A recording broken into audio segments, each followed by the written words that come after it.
manni kuni kiyya malee kan kee miti. Kanaafu naa bayiidha taanaan siifan ba'a. Ani eenyuma keessaniinuu ba'an jenne. Garuu immoo mana koo keessatti naman simadhuu fi naman hin simanne kan naa murteessu si akka hin taane beeki.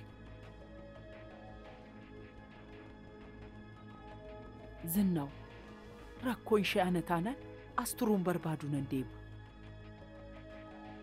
Harmee ati garamiyyuu hin deemtu. Eenyumtu irguu hin deemu.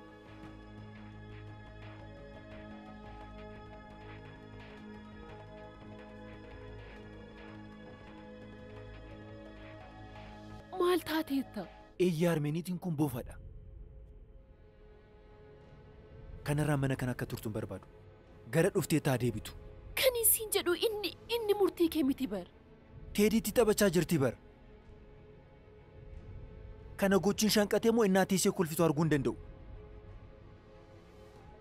Mucaan kun maal ta'e? Homaan taane.